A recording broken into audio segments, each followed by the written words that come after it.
Jemaat yang Kristus kasihi, salam sejahtera bagi kita sekalian dan selamat hari Minggu. Saat ini kita telah memasuki hari Minggu ke-10 sesudah Pentakosta. Mari naikkan syukur kepada Tuhan di tengah-tengah keragaman kita. Tuhan bersedia menjumpai kita dalam kebinekaan, di mana kita rajut melalui niat dan kehendak baik bagi kemuliaan namanya. Mari bersyukur dalam upaya merawat kepelbagaian di tengah-tengah jalinan persaudaraan kasih. Biarlah kegembiraan dan sukacita menjadi bagian kita bersama. Ibadah virtual ini kiranya menyenangkan hati Allah Tritunggal dan menjadi berkat bagi kita semua. Pelayan firman pada ibadah saat ini adalah Pendeta Bapak Agus Sugiarto. Marilah kita berdiri menyambut sabda Allah yang hadir di tengah persekutuan ini. Madahkan nyanyian pembuka Kidung Jemaat 2, bait 1 dan 4, Suci, Suci, Suci.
Saudari-saudara, mari kita bersatu di dalam doa, kita berdoa. Terpujilah ya Engkau Allah Tritunggal, Bapa, Putra, dan Roh Kudus, dalam kepelbagaian dan warna-warni kebinekaan hidup kami hadir di hadirat-Mu yang kudus, menaikkan nada pujian dan syukur untuk semua kebaikan yang telah Engkau beri, sehingga dalam warna-warni kebinekaan kami hadir memuliakan nama-Mu di saat ini. Ampunilah kami, layakkanlah kami, rengkuh dan rangkul kami kembali, sehingga di dalam cinta-Mu kami beribadah dan nama-Mu, ya Allah Tritunggal, dimuliakan. Terpujilah Engkau, ya Bapa, Putra, dan Roh Kudus, sekarang dan sampai selama-lamanya, sumber hidup dan pertolongan kami. Amin. Disilakan duduk kembali. Mari kembali kita menaikkan pada pujian menurut Kidung Jemaat 454, Indahnya Saat yang Teduh.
Saudari-saudara dalam Tuhan, kita telah memasuki hari Minggu ke-10 sesudah Pentakosta, dan kembali sabda Allah akan kita renungkan.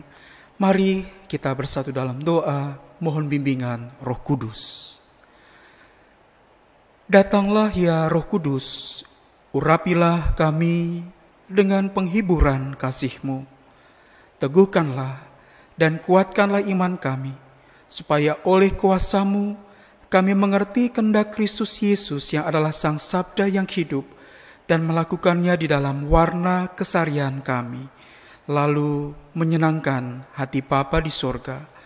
Ya Allah Tritunggal, Bapa, Anak, dan Roh Kudus, bersabdalah, kami mendengarkannya.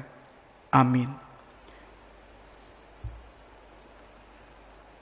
Pembacaan Alkitab hari ini dari Efesus 3 ayat 1 sampai 13.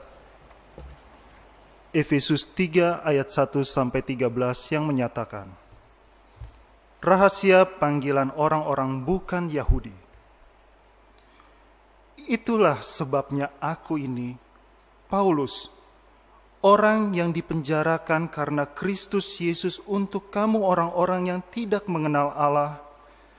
Memang kamu telah mendengar tentang tugas penyelenggaraan kasih karunia Allah yang dipercayakan kepadaku karena kamu, yaitu bagaimana rahasianya dinyatakan kepadaku dengan wahyu, seperti yang telah kutulis di atas dengan singkat.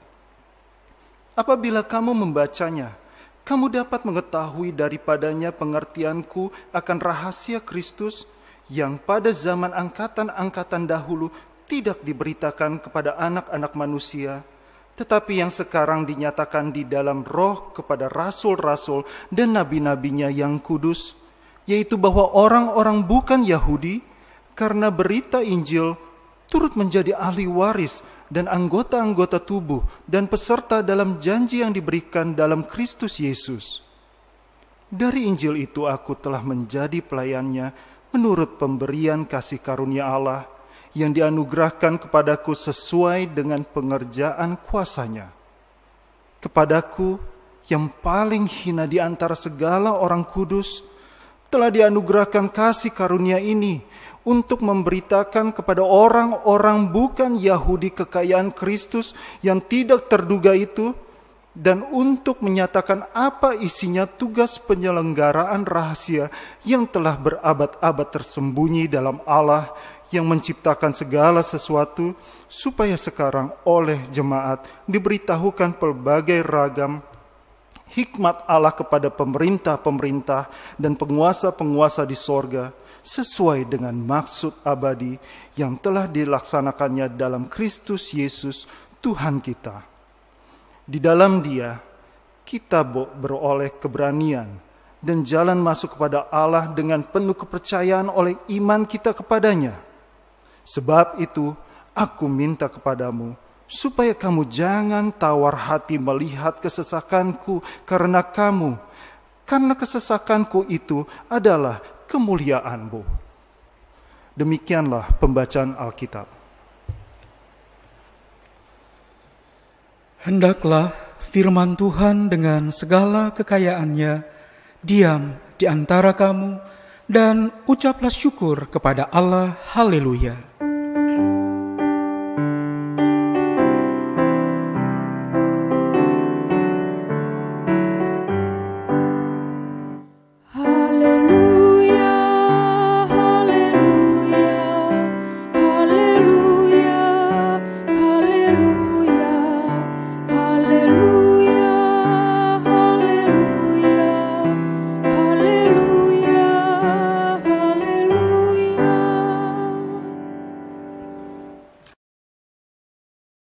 Saudari-saudara di dalam Tuhan Yesus, pergumulan yang sementara dihadapi oleh jemaat di Efesus, mereka mengalami apa yang disebut-sebut dengan semangat narsistik, cinta diri yang pada akhirnya berujung dengan kehidupan jemaat yang terdivisi.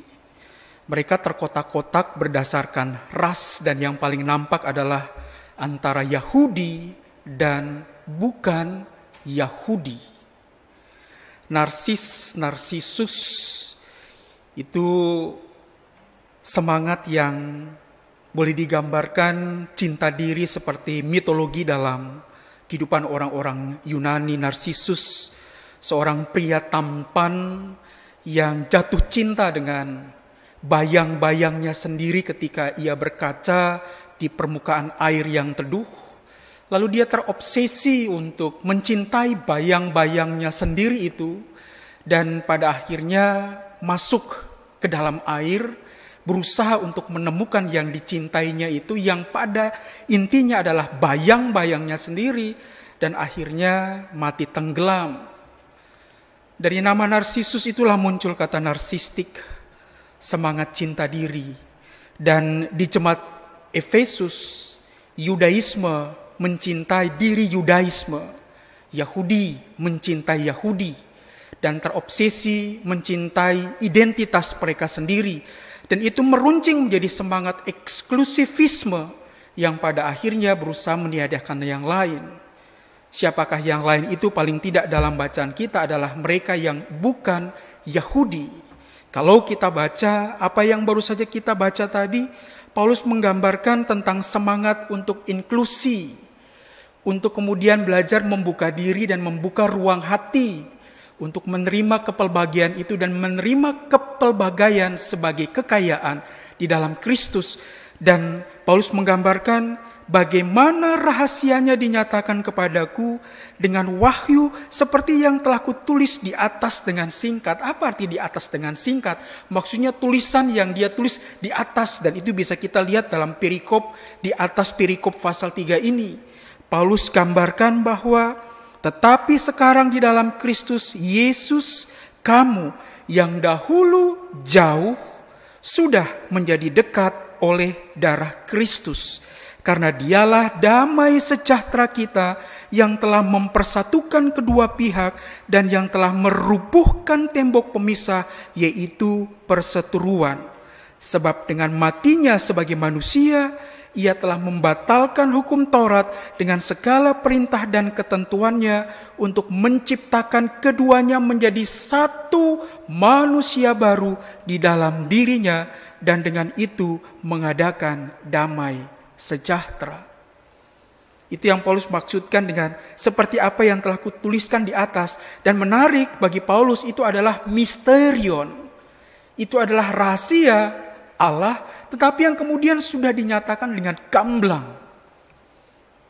Rahasia di mana Allah nyatakan bahwa keselamatan itu bukan hanya eksklusif milik orang Yahudi, tetapi juga bagi mereka semua yang dulu jauh, sekarang telah menjadi dekat. Tembok perseteruan itu telah roboh, telah dirangkul dan direngkuh di dalam keselamatan Allah, menjadi umat keselamatan yang menerima keselamatan itu dengan cuma-cuma.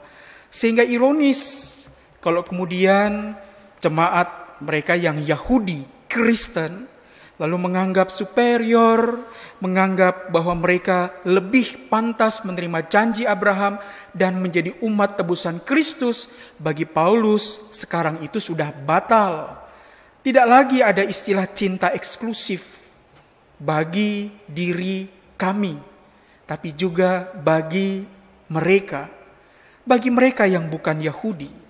Sehingga gereja menjadi field hospital, menjadi ladang keramah tamahan. Bukan hanya mengacu kepada kami, tapi juga kepada mereka semua. Seperti pengakuan iman kita, aku percaya kepada gereja yang kudus dan katolikham. Dari kata katolikham, yang berarti gereja yang universal, gereja yang terbuka, gereja yang kemudian menerima kepelbagaian dalam satu rumah besar, rumah bersama yang di dalamnya bineka. Dan itu spirit yang kemudian Paulus gambarkan ketika ia berada sebagai seorang yang sementara menantikan proses eksekusi, sebagai seorang yang sementara menjalani tawanan rumah untuk menunggu hasil banding yang di dalamnya sementara sedang diproses. Makanya Paulus gambarkan, sungguh aku dalam kesesakan, tapi kesesakanku itu akan menjadi sebuah kemuliaanmu kalau kamu betul-betul mengerti tentang rahasia Allah yang Allah nyatakan bukan hanya bagi kita sebagai orang-orang Yahudi yang sudah menerima Kristus, tapi bagi mereka juga yang bukan Yahudi tetapi menerima Kristus. Rumah besar, rumah bersama, field hospital, keramah tamahan, di dalamnya gereja menerima kepelbagaian dan warna-warni kehidupan itu sebagai satu kesatuan yang di dalamnya tidak meniadakan kepelbagaian, lalu melakukan upaya penyeragaman, tidak. Tetapi mensyukuri kekayaan itu sebagai rahmat, bahwa kepelbagaian, kebinekaan, kemajemukan menjadi sebuah kekayaan di dalam Kristus untuk menerima persaudaraan universal bagi siapapun juga. Field hospital mau digambarkan seperti ladang keramah tamahan, atau kalau mau gambaran jelasnya taman yang penuh dengan warna-warni kembang itu. Sehingga warna-warni itu mengundang senyum, kesejukan, sukacita, kegembiraan, sama seperti menikmati indahnya taman yang penuh dengan warna-warni kembang dan bunga-bunga yang indah. Lifelong learning, belajar seumur hidup, itu yang diminta dari kita semua.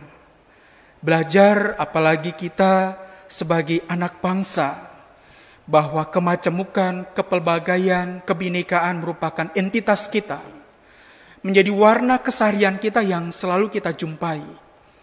Terlebih sebagai sinode gereja Protestan di Indonesia bagian Barat, yang sejak 31 Oktober 1948 mencanangkan keberadaannya sebagai gereja yang adalah rumah besar dan rumah bersama untuk memberitakan rahasia Allah itu, yaitu cinta kasih Allah yang Allah nyatakan bukan secara eksklusif kepada kelompok-kelompok Kristen tertentu, tetapi juga untuk orang lain, sehingga gereja GPIB hadir sebagai gereja yang bermisi untuk mewartakan cinta itu kepada siapapun juga dan mengundang siapapun juga untuk bersama-sama memaknai dan mensyukuri tentang gereja di negeri ini, di Indonesia ini, yang di dalamnya mengandaikan kepelbagaian yang sejatinya menjadi warna keseharian kita. Sehingga kalau kita masuk ke gereja Protestan Indonesia bagian Barat, kita tidak akan secara dominan melihat suku-suku tertentu, tapi lebih daripada itu keragaman suku. Untuk kemudian hadir bersama-sama dalam sebuah persaudaraan besar, rumah bersama. Dan di hari-hari ini, rumah besar dan rumah bersama itu semakin nampak. Dia tidak lagi dibelenggu dengan tembok-tembok tertentu dalam wilayah-wilayah tertentu atau alamat domisili tertentu. Untuk sejumlah paroki atau jemaat lokal yang sekarang sudah kurang lebih 326 jemaat itu di 26 provinsi di Nusantara ini. Tapi setelah adanya pandemi ini, kita sungguh semakin merasakan tentang apa arti katolikham itu, tentang apa arti universal, apa arti Katolik yang secara umum berarti umum, terbuka untuk publik. Bisa kita bayangkan altar-altar itu sekarang berpindah di rumah-rumah kita. Bisa kita digambarkan bahwa mimbar-mimbar yang biasanya terfokus di gedung-gedung gereja sekarang pindah di rumah-rumah kita. Beragam rumah. Di seantero 326 jemaat. Mulai dari Pulau Sabang, GPIB Jemaat Patmos, sampai GPIB Jemaat Galilia di Cilacap, sampai di GPIB Jemaat Sion di Nunukan, atau paling tidak di dalamnya bisa kita bayangkan, di tengah-tengah beragam keragaman itu, rumah-rumah kita untuk setiap sesi-sesi ibadah yang dilaksanakan secara virtual, dalam jaringan, secara online, tapi dalam waktu-waktu tertentu menjadi begitu serentak beribadah dalam keragaman di berbagai-bagai tempat dalam rumah besar, rumah bersama gereja Protestan di Indonesia bagian Barat. Dan pandemik ini membawa kita kepada perenungan ulang hakikat dari gereja yang tidak lagi bertembok, tidak lagi dalam ruang-ruang tertentu di gedung-gedung gereja tertentu, tapi lebih daripada itu rumah kita dalam jalinan persaudaraan besar di negeri yang kita cintai ini. Disitulah kita menemukan nilai magis. Apa itu nilai magis dalam spiritualitas Ignatian yang dimiliki oleh Serikat Yesus? Magis selalu berarti selalu mencari hal yang lebih besar dan mulia demi bertambah besarnya kemuliaan Allah. Ad maiorem Dei gloriam. Atau dalam bahasa kita Johannes Calvin, soli Deo gloria. Selalu mencari hal yang lebih besar dan mulia, tapi dengan catatan demi bertambah besarnya kemuliaan Allah. Itu magis. Dan sekarang gereja sementara mengalami magis. Di tengah-tengah beragam keterbatasan, justru gereja memaknai apa arti merdeka. Gereja memaknai apa arti rahasia yang dinyatakan di dalam Allah, bahwa keselamatan itu terbentang untuk semua. Tidak lagi terlihat kelompok-kelompok eksklusif. Tapi bisa kita bayangkan gambaran sederhana maksud saya. Di tangan kita itu, dalam satu kali sesi ibadah, kita bisa memilih keragaman denominasi yang mewartakan sabda Allah. Tidak lagi di mimbar-mimbar gedung gereja, tetapi bisa kita akses di rumah-rumah kita. Keragaman doa, keragaman pemberitaan firman, keragaman ekspresi liturgi, keragaman perjumpaan yang kemudian di dalamnya sekalipun di rumah-rumah kita, tapi bisa kita lihat di dalam hati kecil ini betapa kaya gereja. Itu rahasia keselamatan yang kemudian dinyatakan bahwa keselamatan tidak lagi milik kita, tapi milik semua. Bahkan di dalamnya orang bisa mendengar kabar baik tentang Kristus yang kemudian di dalamnya hadir lewat rumah-rumah umat Kristiani di mana saja. Tentang liturgi yang tidak hanya tentang liturgi secara ritual, tapi liturgi yang dialami secara aktual. Bukan hanya tentang spiritualitas kesalehan di rumah-rumah ibadah, tapi spiritualitas yang kemudian dialami dengan bagaimana secara sosial gereja terus-menerus hadir dan menyatakan Kristus dengan semua nilai kebajikan, nilai magis, selalu mencari hal yang lebih besar dan mulia demi bertambah besarnya kemuliaan Allah. Soli Deo Gloria. Hikmat Allah yang dinyatakan ke dalam beragam macam dimensi, yang selama berabad-abad tersembunyi dalam Allah yang telah menciptakan segala sesuatu itu, tapi sekarang beragam kepelbagaian itu nampak sebagai wujud dari ekspresi hikmat Allah itu yang diekspresikan oleh gereja G dengan huruf besar.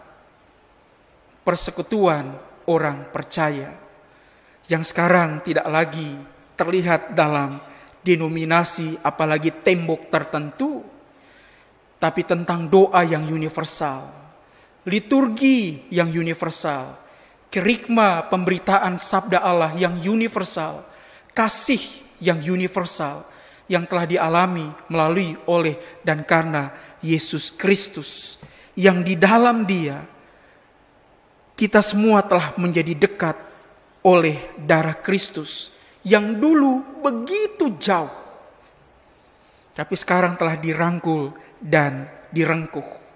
Mari, moga gereja menjadi field hospital, bagaikan sebuah tempat di mana menyambut siapa saja dengan keramah tamahan. Sekarang kata hospital itu menjadi rumah sakit, bukan? Bahkan kalau mau digambarkan rumah sakit di medan pertempuran. Tapi bahwa rumah sakit itu siap untuk membantu siapa saja, yang kemudian di dalamnya menjadi gambaran tentang cinta yang universal itu, yang menerima, merangkul, merengkuh kebinekaan, keragaman itu sebagai sebuah bentuk kekayaan di mana Allah hadir dengan cintanya yang luar biasa. Sekali lagi, lifelong learning, belajar seumur hidup. Dan Ebenezer secara khusus di Jalan Kramat 722 ini mau mengambil bagian dalam proses belajar seumur hidup itu. Gereja masih belum terbuka secara khusus di gedung gereja untuk melakukan ibadah onsite. Tapi moga ibadah kita yang di dalamnya kita ekspresikan dengan terus-menerus bisa membantu sesama. Moga itu menjadi sebuah cerminan liturgi kehidupan kita, kesalehan sosial yang masih tetap terus mau kita buat. Gambaran sederhana yang sudah saya katakan berulang-ulang tentang kebaikan yang kita gantungkan di pagar gedung gereja Ebenezer Jalan Kramat 722A itu. Tentang siapa saja yang boleh mengambil, menjemput paket-paket kecil berisi sembako itu. Yang kemudian kalau mau dilihat dengan kacamata, seberapa sih isinya, apa sih isinya, kecil amat sih isinya, mini amat sih paketnya. Bukan soal mini, seberapa apa yang isinya, tapi tentang cinta yang besar, yang di dalam ketulusan, dalam keikhlasan, dalam kerelaan, mau menyatakan rahasia kasih Allah itu dengan kemudian konkret nampak dalam paket-paket itu yang siapa saja boleh ambil. Dan itu mungkin yang bisa kita lakukan dalam masa-masa selama gereja ini masih belum bisa membuka gedung gerejanya untuk beribadah. Kita mempertajam ritual kesalehan kita di ruang publik dengan mungkin hanya bisa itu dulu yang kita buat. Dengan bersentuhan dengan sesama yang beragam itu yang datang menjemput, mengambil paket-paket itu dengan penuh syukur yang kemudian kita sediakan, yang ada kalanya tidak konstan juga, wajarlah. Kadang stok nggak ada, belum kemudian dibelanjakan uang yang kemudian tersedia untuk membeli paket-paket itu. Tidak mengapa, tapi moga keikhlasan itu masih tetap terus ada dan mewarnai gereja kita ini, sehingga kemudian kebaikan itu sungguh-sungguh bisa bersentuhan kepada orang lain. Itu hanya contoh kecil saja. Belum ketika kita di rumah-rumah kita masing-masing, yang akan tetap terus melakukan sebuah kebaikan bagi siapapun juga, sehingga kemudian di dalamnya persaudaraan universal itu sungguh-sungguh dialami. Mari kita syukuri akan kebinekaan dan keragaman itu sebagai bagian di dalam kekayaan yang gereja miliki. terus-menerus belajar seumur hidup tentang perjumpaan dengan orang lain, sehingga lifelong learning itu menjadi sebuah kebaikan di mana nilai magis, terus-menerus mencari apa yang lebih besar, yang lebih mulia, untuk lebih besarnya kemuliaan Allah. Soli Deo Gloria. Jadilah gereja yang menyatakan rahasia Allah itu, bahwa cinta kasih Allah di dalam Tuhan Yesus Kristus ternyata bukan milik kita saja, tetapi juga milik sesama, milik kehidupan yang di dalamnya hadir orang lain. Amin. Mari kita menyambut pemberitaan firman ini dengan menaikkan nada pujian menurut Kitab Bakti 345, Allah sumber rahmat dan karunia.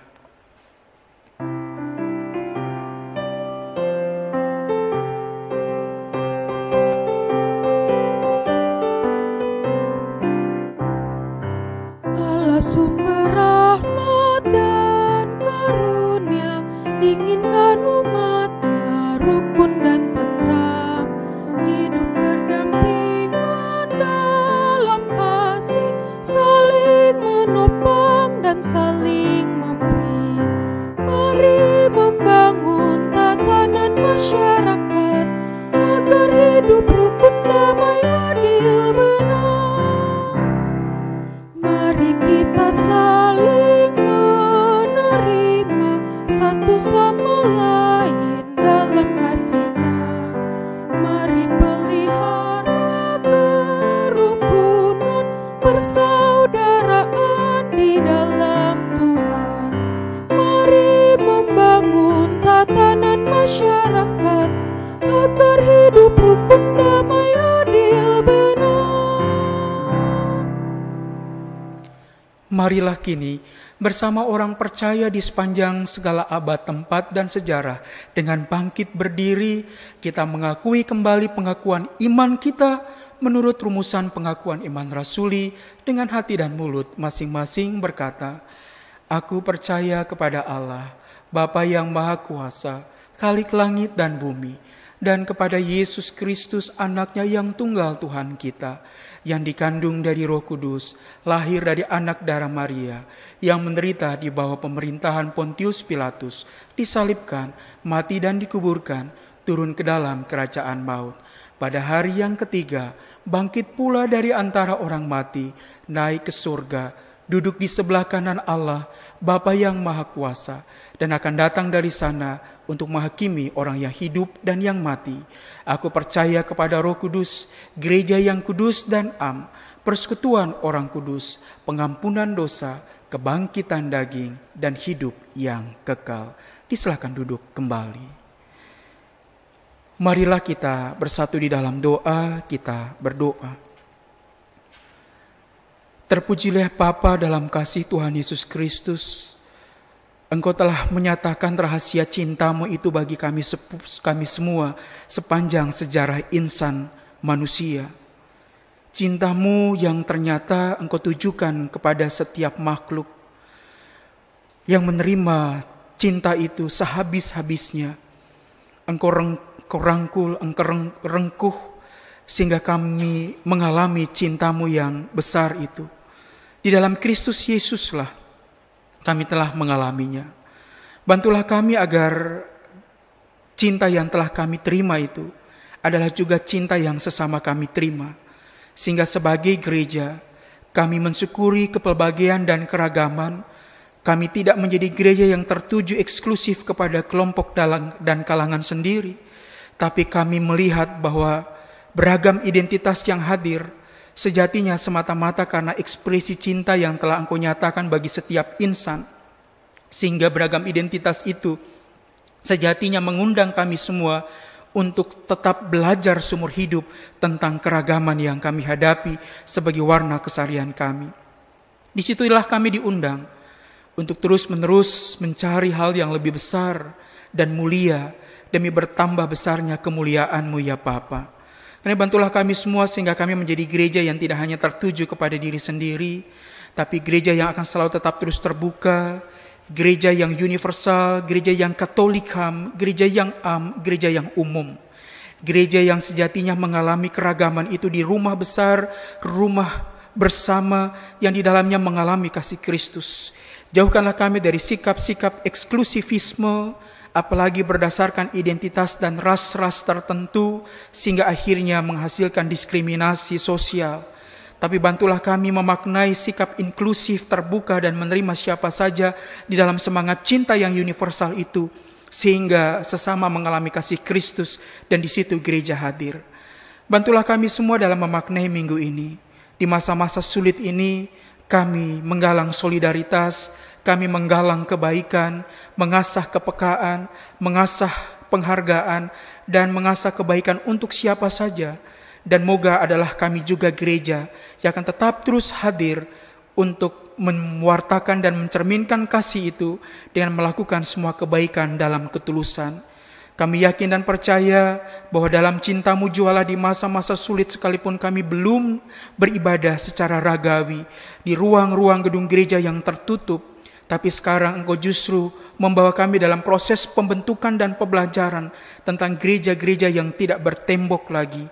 Gereja yang mengalami cinta Tuhan di rumah-rumah kami, yang kini menjadi rumah besar, rumah bersama di mana saja, sehingga kami mengalami kasih Kristus tidak lagi dalam batas-batas tembok, tapi lebih daripada itu, mengalami Kristus di dalam hati yang terbuka, hati yang merangkul, hati yang merengkuh, hati yang bersentuhan dalam warna kehidupan, sehingga warna-warni itu menjadi sebuah kekayaan tentang belas kasih, tentang kepekaan, tentang cinta, tentang perjumpaan yang di dalamnya gereja selalu hadir dan mewartakan kasih Kristus. Biarlah itu kami alami di rumah-rumah tangga kami, sehingga rumah kami menjadi rumah penuh cinta. Sebagai suami istri yang adalah orang tua bagi anak-anak, bahkan hadir menantu, cucu, cicit, dalam keragaman apa yang kami alami di rumah kami yang sejatinya pun sangat beragam, kami mau memupuk cinta dan merawat keragaman itu di rumah kecil kami, yang di dalamnya kami yakin dan percaya mengalami cintamu sendiri, sehingga terus menerus kami asah keragaman di rumah-rumah kami, yang sekaligus juga keragaman yang kami jumpai di tengah-tengah masyarakat kami, sehingga dalam syukur kami boleh menerima kepelbagaian dan kebinekaan itu sebagai warna keseharian kami, dan di dalamnya mengalami cinta Tuhan. Berkati kami dalam minggu ini, pekerjaan yang kembali mau kami hayati, tugas dan tanggung jawab yang harus kami tunaikan. Berikanlah kesehatan, kekuatan, kesabaran, ketekunan, sehingga apapun pekerjaan yang kami kelut-keliatkan, di dalam Engkau jeripayah kami tidak pernah sia-sia. Keringat dan air mata berarti, sehingga setiap sen rupiah yang kami terima, kami bersyukur semua pemberian Tuhan yang kami tata kelola dengan penuh sukacita di tengah-tengah kehidupan keluarga-keluarga kami. Anak-anak kami yang bersekolah, yang sekalipun masih bersekolah di rumah, rahmatilah mereka dengan semangat untuk rajin belajar, ketekunan untuk menunaikan tugas-tugas dan tanggung jawab itu, sehingga di dalamnya ya Tuhan, baik mulai dari jenjang pendidikan usia dini sampai perguruan tinggi, mereka menjalani proses pembelajaran itu dengan penuh tanggung jawab, sehingga waktu belajar menjadi waktu yang di dalamnya mereka menata kelola diri mereka juga, yang kami yakin bertanggung jawab atas masa depan dengan menunaikan tugas-tugas keseharian mereka sebagai pelajar ataupun mahasiswa. Dan kami yakin anak-anak kami akan menunaikan tugas-tugas itu dengan baik, dan kami sebagai orang tua dengan beragam tugas yang sungguh-sungguh memberatkan kehidupan kami, tapi demi masa depan anak-anak kami mendampingi mereka dengan tabah untuk melakukan proses pendampingan dengan baik, didampingi oleh guru-guru, dosen, pendidik, pengajar, sekalipun secara virtual, tapi melewati semua proses pembelajaran itu dengan tekun, sampai kami yakin dan percaya Tuhan pada masanya perjumpaan dan pembelajaran di kelas itu akan terjadi kembali, sehingga semua terjadi seturut dengan maksud dan kasih sayang Tuhan saja. Tolonglah kami semua sebagai gereja untuk bersekutu, bersaksi dan melayani, dan secara khusus GPB Jemaat Ebenezer DKI Jakarta dalam beragam macam keterbatasan pelayanan. Engkau berikan kepada kami ketekunan untuk setia di dalam ibadah-ibadah virtual kami, setia di dalam melakukan perbuatan kebajikan dan kebaikan bagi sesama, apapun itu, dengan tekun memberi. Setia di dalam kami melakukan aktivitas kegiatan yang di dalamnya kami melakukan kegiatan-kegiatan gerejawi di rumah-rumah tangga kami. Firman dan doa kiranya menjadi kekuatan kami untuk kami tekuni akan panggilan kami bersekutu, bersaksi dan melayani bersama juga dengan gereja-gereja yang lain.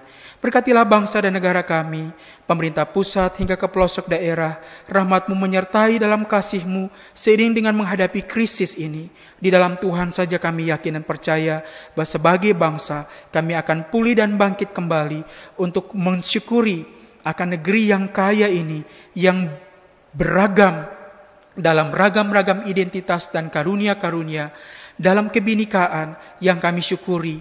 Engkau telah satukan itu dalam semangat mencintai negeri, di dalam ideologi Pancasila, sebagai warga bangsa yang hadir di tengah-tengah negara kesatuan Republik Indonesia, dengan Undang-Undang Dasar 1945 dan kebinekaan sebagai bagian dari warna spiritualitas yang kami jumpai. Kiranya itu menguatkan dan meneguhkan kami untuk mencintai Indonesia sebagai anak bangsa yang bersyukur menyongsong usia 75 tahun. Rahmatilah kami semua dalam kasih dan rahmat-Mu.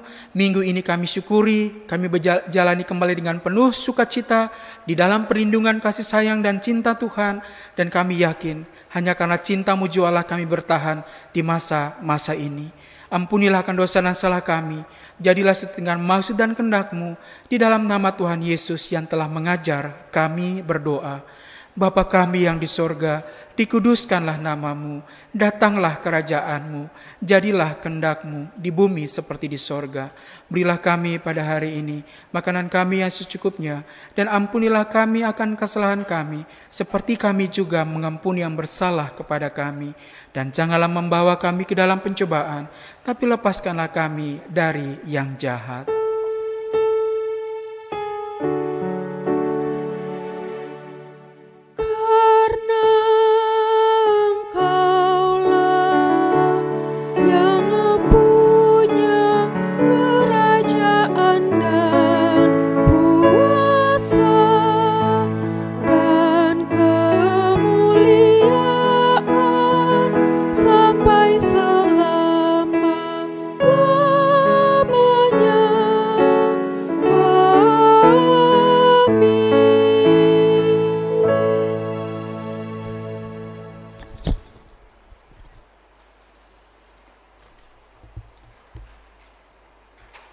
Jemaat yang diberkati Tuhan Yesus Kristus, marilah kita mengucap syukur kepada Tuhan dengan memberi persembahan kepadanya. Dengarlah nats Alkitab dari 2 Korintus 8 ayat 12 yang menyatakan, sebab jika kamu rela untuk memberi, maka pemberianmu akan diterima. Kalau pemberianmu itu berdasarkan apa yang ada padamu, bukan berdasarkan apa yang tidak ada padamu. Tuhan memberkati saudara dan persembahan saudara.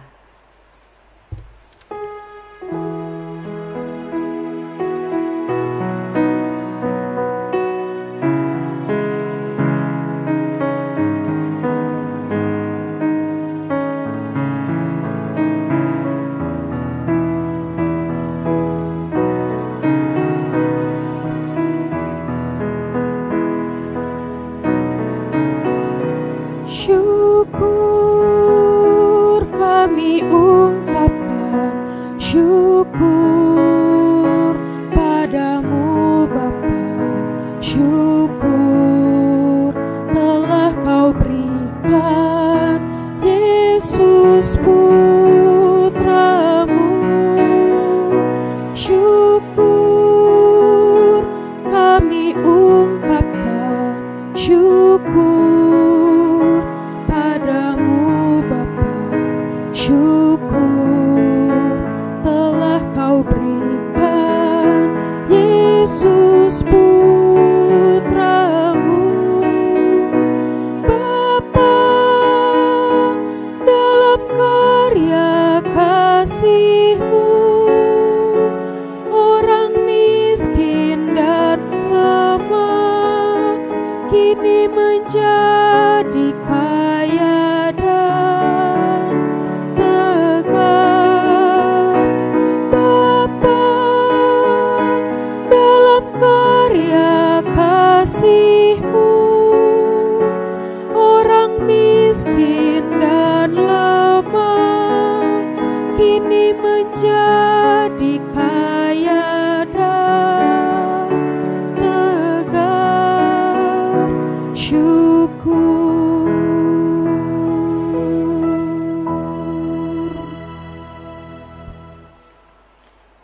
Jemaat, mari berdiri untuk menyerahkan persembahan ini kepada Tuhan dalam doa syukur. Ya Allah Maha Murah, yang telah menganugerahkan segala perkara di dalam Kristus kepada kami, Engkau yang selalu setia kepada kami dan mengajarkan kami untuk menolong sesama manusia. Jadikanlah persembahan ini berkat bagi orang lain, dan terimalah serta kuduskanlah ya Tuhan, sehingga berguna untuk pekerjaan memuliakan nama-Mu di dunia. Dalam nama Tuhan Yesus, sumber hidup dan berkat, kami berdoa. Amin. Saudari-saudara dalam Tuhan, marilah selalu mencari hal yang lebih besar dan mulia demi bertambah besarnya kemuliaan Allah di tengah-tengah konteks keragaman, kebinekaan, dan kepelbagian kita. Kiranya gereja menjadi rumah besar dan rumah bersama untuk dalam semangat inklusi menerima seorang dengan yang lain sebagai saudara. Menyambut amanat ini, kita menaikkan nada pengutusan menurut kitab Bakti 346, Allah sumber damai kekal.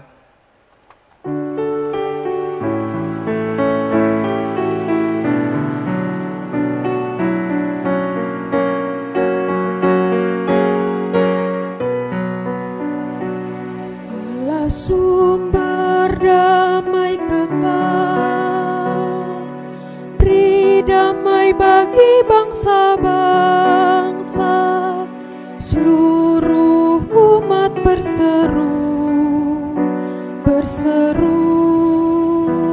amin, amin. Damainya diberi, damainya diberi, damainya diberi bagi bangsa dunia. Damainya diberi, damainya diberi, damainya diberi bagi bangsa dunia. Damainya diberi, damainya diberi bagi bangsa dunia. Diberi, damai diberi, damainya diberi bagi bangsa dunia.